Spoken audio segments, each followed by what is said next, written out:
الحمد لله نحمده ونستعينه ونستغفره ونؤمن به ونتوكل عليه ونعوذ بالله من شرور أنفسنا ومن سيئات أعمالنا من يهده الله فلا مضل له ومن يضلله فلا هادي له ونشهد أن لا إله إلا الله وحده لا شريك له ونشهد أن سيدنا ومولانا محمدا عبده ورسوله أما بعد أعوذ بالله من الشيطان الرجيم بسم الله الرحمن الرحيم إنك لعلى خلق عظيم وقال النبي صلى الله عليه وسلم صل من قطعك واعف عمن ظلمك وأحسن إلى من أساء إليك أو كما قال النبي صلى الله عليه وسلم اللهم صل على محمد النبي الأمي وعلى آله وسلم تسليما. میرے عزیز اور بزرگوں،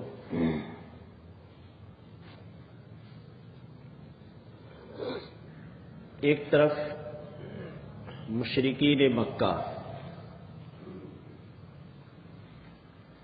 رسول اللہ صلی اللہ علیہ وسلم کی ایذا رسانی، آپ کو تکلیف پہنچانے اور آپ علیہ الصلاۃ والسلام کی برائی بیان کرنے میں لگے تھے.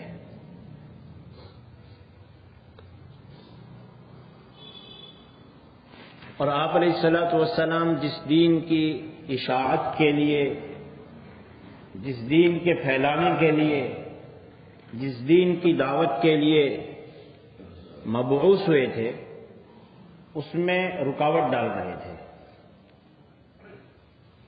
اور آپ کا دل اس سے تنگ ہوتا تھا. اور تنگی کی ایک اہم وجہ یہ تھی کہ رسول اللہ صلی اللہ علیہ وسلم کو اس بات کی کڑن تھی کہ لوگ اپنے نقصان میں پڑ رہے ہیں. آپ کو اپنے ستائے جانے سے زیادہ لوگوں کے ضلالت اور گمراہی میں، بد اخلاقی میں، بے ایمانی میں جو زندگی گزار رہے تھے، اس کی آپ کو تکلیف زیادہ تھی. کہ قرآن کریم کی کئی آیات میں اللہ تبارک و تعالیٰ اپنے نبی کو تسلی دیتے ہیں کہ یہ لوگ ہدایت نہیں لاتے، شاید آپ تو اپنے آپ کو ان کے پیچھے گھلا دیں گے.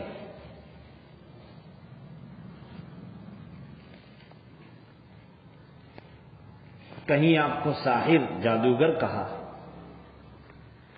تو کبھی آپ کو کاہن، نجومی کہہ دیا، کبھی شاعر کہہ دیا. غرض کوئی کسر نہیں چھوڑی اللہ کے رسول علیہ الصلوۃ والسلام کو ستانے میں. اس لیے آپ علیہ الصلوۃ والسلام فرماتے ہیں وَلَقَدْ أُوذِيتُ فِي سَبِيلِ اللَّهِ مَا لَمْ يُؤْذَ أَحَدٌ، مجھے اللہ کے راہ میں اور اللہ کے دین کی بلندی کے لیے میری اپنی محنت میں مجھے جو ستایا گیا ہے، جو ایذا دی گئی ہے، جو تکلیف پہنچائی گئی ہے، ایسی کسی کو نہیں ہوئی.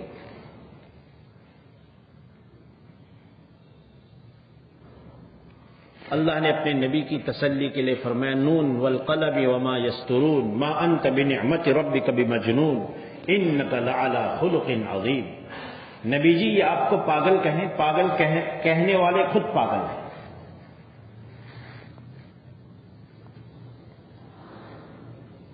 ما انت بمجنون، اللہ آسمان سے شہادت دے رہا ہے، گواہی دے رہا ہے، آپ پاگل نہیں ہیں،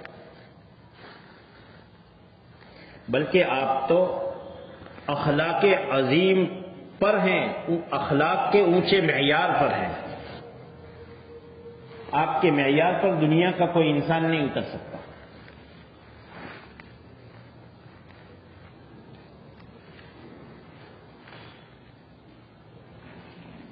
ایک شخص نے مکے میں ہمارے نبی علیہ الصلوۃ والسلام سے کہا ٹھہریے میں آتا ہوں. وہ پورا دن نہیں آیا.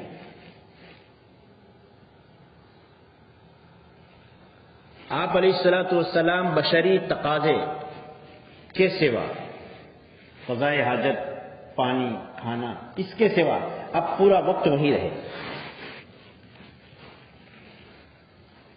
ہم کو کوئی کہہ کر جائے تو 5 منٹ تو بہت ہو گئے، اور جب آ جائے تو اس کی خیر بگڑ جائے. رسول اللہ صلی اللہ علیہ وسلم ایک دن اس سے زیادہ رکے، لیکن آپ نے جب وہ آئے تو کہا کہ بس بھائی تم نے مجھے تھکا دیا اور کچھ نہیں.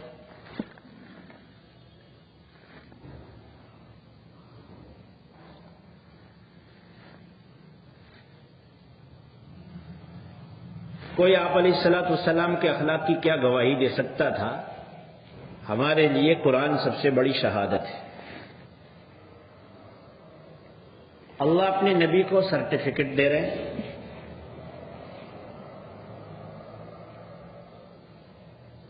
کوئی اسکول، کوئی کالج، کوئی مدرسہ کسی بچے بچی کو اگر سرٹی دے، وہ تو اپنے سامنے ان کی جو حالت ہوتی ہے وہ، اور کبھی تو اس میں بھی گڑبڑ. کبھی ٹیچر کے سر پر جوتا بھی مار دیا تو بھی لکھ دیتے ہیں کہ کیریکٹر بہت اچھا ہے.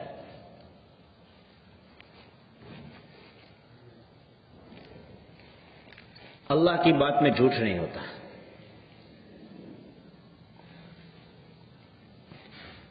آپ علیہ الصلوۃ والسلام یقیناً بڑے اونچے اخلاق پر تھے.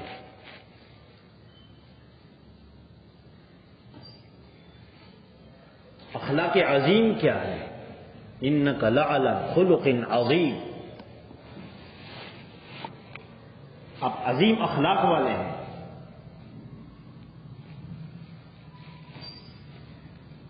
آپ علیہ الصلوۃ والسلام نے فرمایا صل من قطعک، جو شخص تیرے رشتے کو توڑ دے.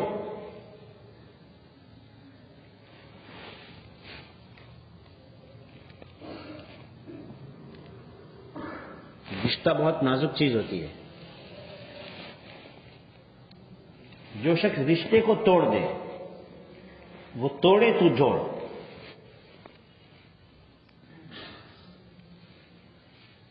مشکل قدم ہے. آپ علیہ الصلوۃ والسلام کے اخلاق یہ تھے، جو آپ کو کاٹتا آپ اس کو جوڑ دیں. اور بہت بین اس پر دلائل ہیں کہ نبی علیہ الصلوۃ والسلام نے اپنے ساتھ رشتہ توڑنے والوں کے ساتھ رشتہ جوڑا ہے.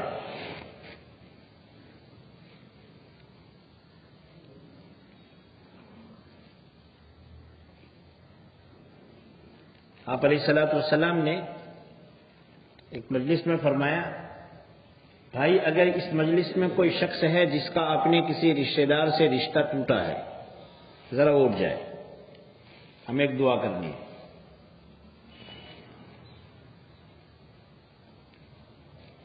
رشتہ توڑنے والے پر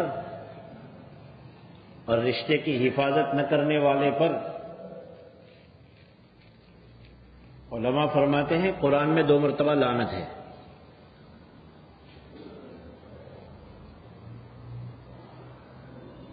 رشتہ داری کے بچانے کے لیے، رشتہ داری کی اور قرابت داری کی حفاظت کے لیے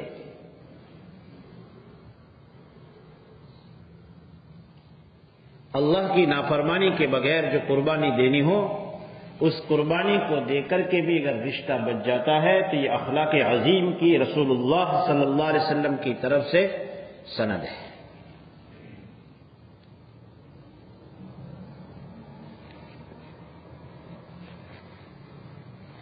صل من قطعک واعف عمن ظلمک.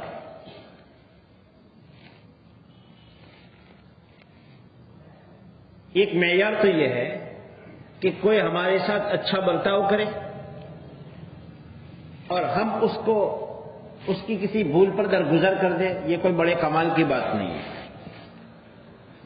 دنیا میں ایسا ہوتا آیا ہے کہ آج تک جو اچھا برتاؤ کرتا تھا اس سے کوئی بھول ہو گئی، اس کو معاف کرنا تو آسان ہے۔ آپ علیہ الصلوۃ والسلام اس سے اونچے معیار پر اپنی امت کو لے جانا چاہتے ہیں۔ آپ علیہ الصلوۃ والسلام ارشاد فرماتے ہیں وَاعْفُ عَمَّنْ ظَلَمَكَ، جو ظلم کرے اسے معاف کرو۔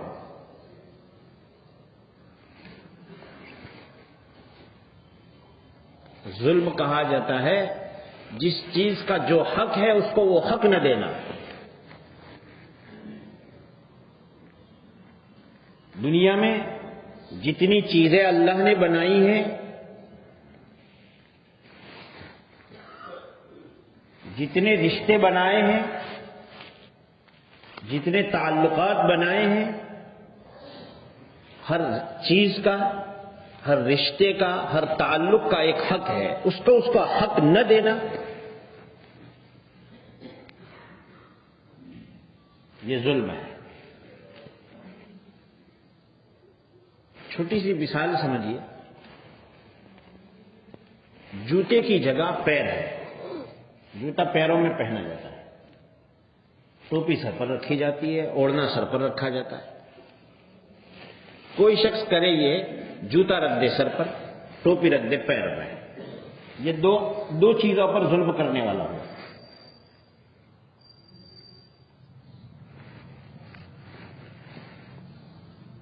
ایک رب کا حق ہے، ایک ان کا مقام ہے،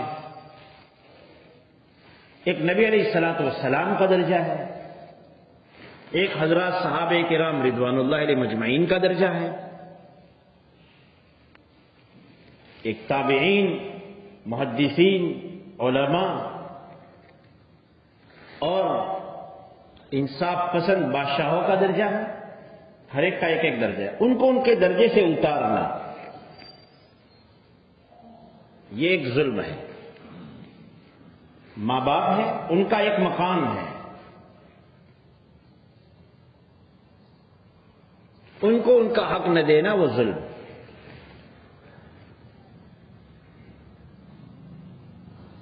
آپ علیہ الصلوۃ والسلام نے اسی لیے فرمایا کہ بھائی بیٹا جو ہے اس کو اپنے ماں باپ کے ساتھ سلوک کرنا ہے۔ وَإِن ظَلَمَ، اگرچہ وہ ظالم ہو جاویں، ان کو آخرت میں حساب دینا ہوگا، وہ ان کا اور اللہ کا معاملہ ہے۔ لیکن دنیا میں رہتے ہوئے ایک بیٹے کو ماں باپ کے ظلم کے باوجود بھی ان کے ساتھ بد اخلاقی کی اسلام اجازت نہیں دیتا۔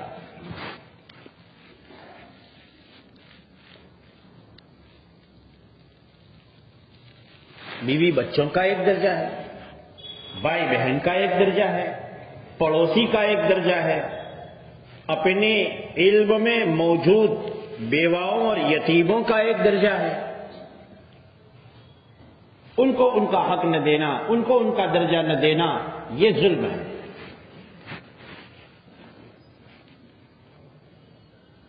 اللہ کے یہاں ہر چیز کا ناپ ہے اور ہر چیز کا حساب ہے۔ لیکن آپ علیہ الصلوۃ والسلام جو بتلا رہے ہیں، جو رہبری فرما رہے ہیں، وہ ہے امت کو ایک اونچے معیار پر لے جانے کی بات۔ ادھر اعتدال کی بات یہ ہے کہ ظلم نہ کرو،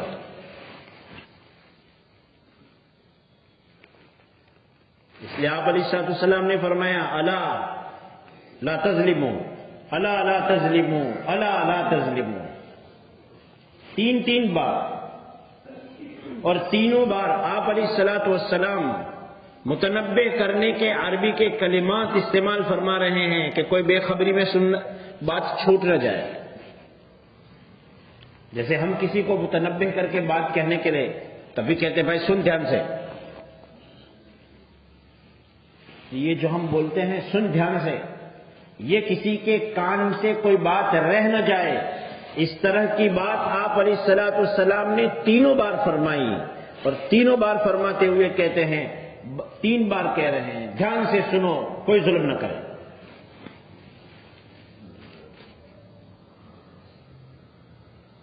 تین بار۔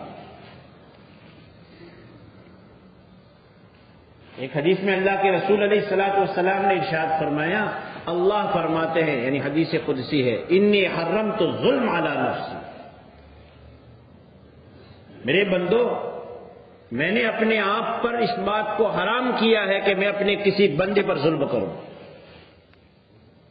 اللہ کا کوئی عمل اپنے بندوں کے حق میں ہو اس کو ظلم کہہ بھی نہیں سکتے۔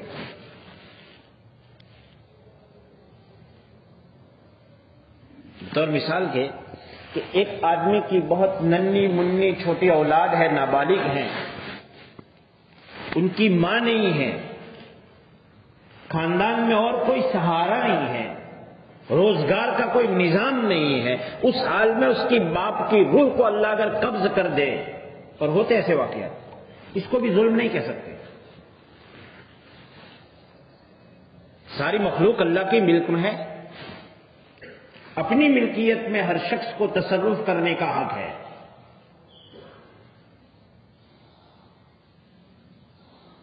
آپ کی ملکیت میں آپ کا کوئی گھر ہے، آپ بیچ دیں،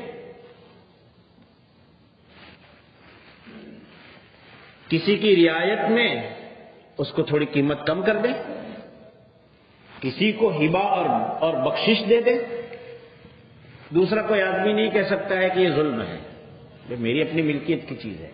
سارے بندے اور بندیاں اور زمین پر کی ساری مخلوق اللہ کی بلا واسطہ حقیقی ملک ہیں۔ اللہ اپنے بندوں میں اور اپنی مملوک میں اور اپنی ملکیت کی چیز میں جو تصرف کرنا چاہے، جو معاملہ کرنا چاہے، اس کو ظلم نہیں کہہ سکتے، لیکن شکل میں کوئی آدمی سمجھ سکتا ہے۔ اس لیے اللہ تبارک و تعالی حدیث قدسی میں فرماتے ہیں انی حرمت الظلم علی نفسی، میرے بندو میں نے اپنے آپ پر ظلم کو حرام کیا ہے۔ فلا تظالموا، تم آپس میں ایک دوسرے پر ظلم نہ کرو، یہ ہے اصل حکم۔ اور اس سے پیدا ہونے والی نقصانات سے بچنے کے لیے اللہ کے رسول علیہ الصلوۃ والسلام اپنی امت کو اونچے معیار پر لے جا رہے ہیں اور فرما رہے ہیں واعف عمن ظلمک، جو ظلم کرتا ہے اس کو معاف کرو، ادفع باللتی ہی احسن فإذا الذی بینک وبینہ عداوۃ کأنہ ولی حمیم، برائی کو برائی سے دور نہ کرو، اس کو اچھے انداز سے دور کرو۔ دشمناوٹ کے ختم کرنے کا ذریعہ خلق عظیم ہے۔ آپ علیہ الصلوۃ والسلام نے اسی لیے اپنی امت کو اونچے معیار پر اٹھانے کے لیے فرمایا واعف عمن ظلمک واحسن الی من اساء الیک، کسی نے ہمارے ساتھ اچھا برتاؤ کیا، اچھے برتاؤ کے بدلے میں اچھا برتاؤ کرنا یہ تو انسانیت کا تقاضا ہے، بلکہ اس سے نیچے اتر کر اگر بات کرے تو ایک جانور بھی اپنے احسان کرنے والے، روٹی کے ٹکڑے ڈالنے والے کے سامنے بھی کتا دم ہلاتا ہوتا ہے۔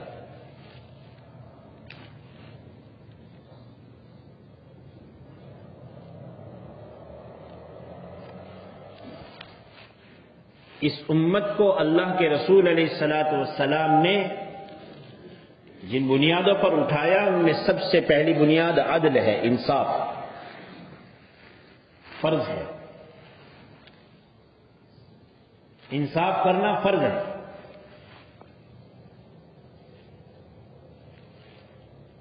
ایک دکاندار کے پاس کوئی گاہک جائے، چیز کا بھاؤ تال کر لے، بھاؤ طے ہو کر کے سودا ہو جائے، اس گاہک پر عدل اس طور پر لازم ہے کہ جتنے روپیے کی وہ چیز خریدی ہے پورا پیسہ دے۔ دکاندار پر عدل کا تقاضا یہ ہے کہ اتنے پیسوں کی جتنی مقدار کی چیز خریدی ہے وہ پوری دے، اس میں رتی برابر کمی نہ کرے، عدل کا تقاضا ہے۔ جتنا حق ہے اتنا دینا لازم، اور یہ صرف چیزوں کی لین دین میں نہیں ہے، عدل اور انصاف سے برتاؤ کرنا یہ صرف سامان کی خریداری میں نہیں ہے، اس لیے کہ ہمارا اسلام اس کا تعلق صرف مسجد سے نہیں ہے، اس کا تعلق صرف عقیدے سے نہیں ہے، اس کا تعلق صرف عبادت سے نہیں ہے، اس کا تعلق صرف معاملات سے نہیں ہے۔ ہمارے اسلام کا تعلق بچہ پیدا ہو کر کے بالغ ہونے سے لے کر مرتے دم تک اس کی ہر گھڑی میں جو کچھ وہ کر رہا ہے، دل کا عمل، زبان کا عمل، آنکھ کا عمل، ہاتھ پیر کا عمل، اپنی ذات کے ساتھ تنہائی کا عمل، یا اپنے کسی رشتہ دار یا اجنبی کے ساتھ سفر میں وقتی طور پر کوئی آدمی پڑوس میں بیٹھے، اس کا بھی حق رکھا۔ والصاحب بالجنب وابن السبیل۔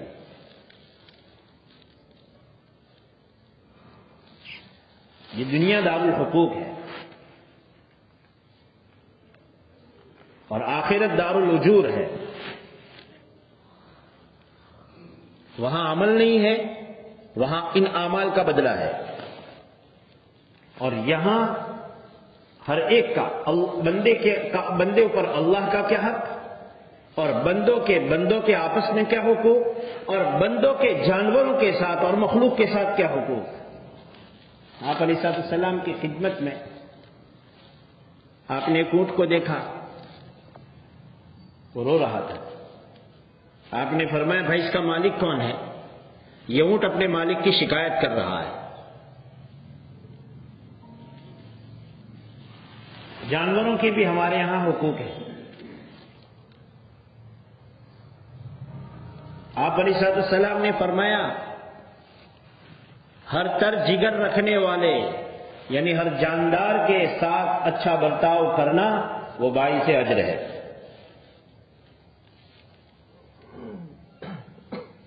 ایک معیار فرض ہے، وہ ہے عدل۔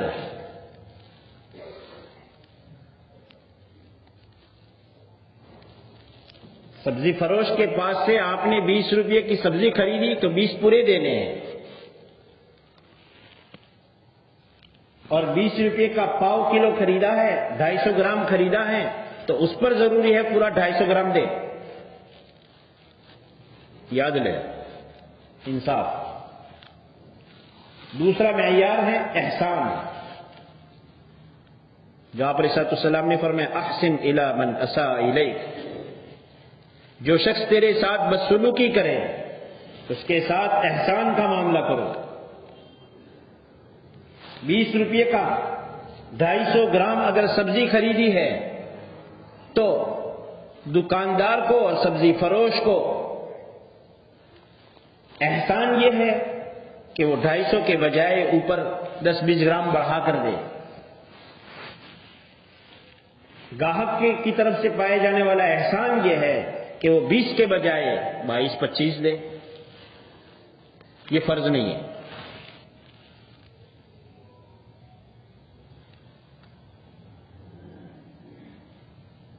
اور تیسرا معیار ہے ایثار اور ترجیح۔ حق اپنا ہے، ہم اپنا چھوڑ کر کے کسی اور کو اپنا حق دے۔ قرآن کریم فرماتا ہے، میں اللہ فرماتے ہیں وَيُؤْثِرُونَ عَلَىٰ أَنفُسِهِمْ وَلَوْ كَانَ بِهِمْ خَصَاصَةٌ۔ پہلا فرض ہے، دوسرا اور تیسرا فرض نہیں ہے، لیکن آپسوں کی آپسی محبتوں کی اور انسان کا زمین پر جینا وہ دوسروں کے لیے رحمت بنے اور دوسروں کے لیے راحت بنے، اور نفرتوں کا معیار کم ہو اور محبتوں کا بازار گرم ہو، اس کے لیے بنیاد عدل نہیں ہے۔ عدل سے آگے احسان اور ترجیح کی صفت۔ وَأَحْسِنْ إِلَىٰ مَنْ أَسَاءَ إِلَيْكَ، اور اپنے اخلاق کی بلندی۔ اما عائشہ رضی اللہ تعالیٰ عنہ فرماتی ہیں ان من اکمل المؤمنین ایمانا احسنهم خلقا والطفهم باہلہ، او کما قال النبی صلی اللہ علیہ وسلم۔ ایمان کے اعتبار سے مومنین میں سب سے زیادہ کمال والے وہ لوگ ہیں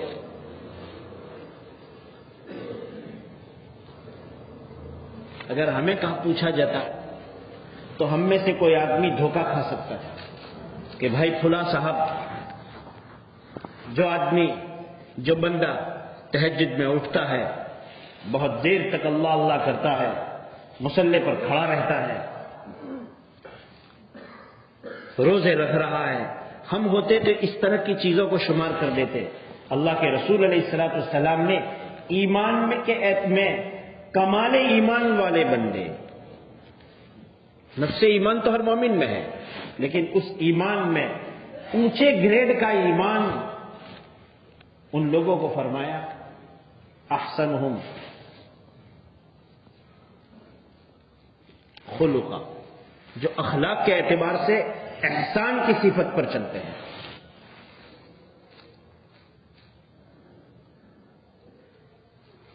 وَأَلْطَفُهُمْ بِأَهْلِهِ، اور اپنے گھر والوں کے ساتھ نرمی کا برتاؤ کرتے ہیں۔ ایک حدیث میں اللہ کے رسول علیہ الصلوۃ والسلام نے ارشاد فرمایا، جس کسی گھرانے کو نرمی مل گئی ان کو فائدہ ہی ملا،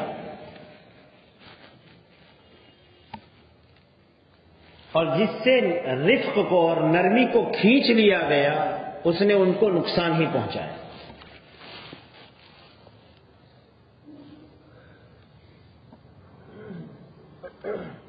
اور نرمی کا بھی تعلق صرف زبان سے نہیں ہے،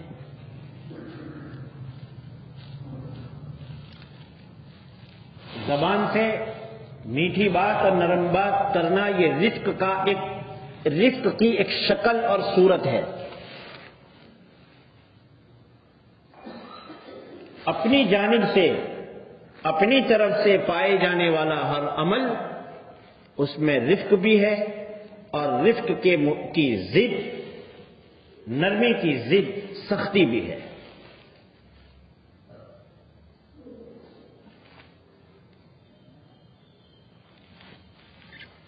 اللہ کے رسول علیہ الصلوۃ والسلام نے حسن اخلاق کا معیار انسان کے اپنے گھر کو قرار دیا کہ میرا اپنا گھر، میرے اپنے گھر کے لوگ وہی صحیح میرے کمال ایمان کی گواہی دے سکتے ہیں۔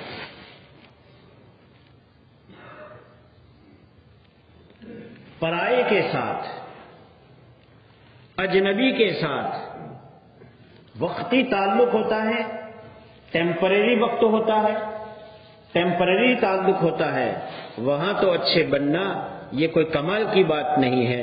اصل کمال کی بات یہ ہے کہ اپنے ماتحتوں اور اپنے گھر کے لوگوں کے ساتھ آدمی اچھے اخلاق کے ساتھ رہے، یہ ہے اس کا کمال۔ اس لیے آپ علیہ الصلوۃ والسلام نے ایک حدیث میں ارشاد فرمایا، خیارکم خیارکم لنسائکم، تم میں سب سے اچھے وہ ہیں جو اپنی عورتوں کے ساتھ اچھے ہیں۔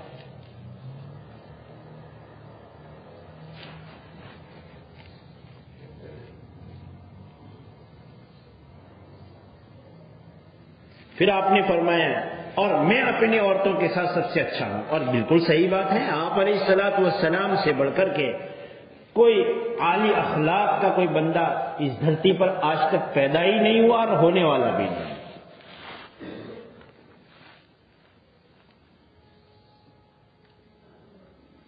خلاصہ یہ ہے کہ ہمارے اپنے ایمان کا کمال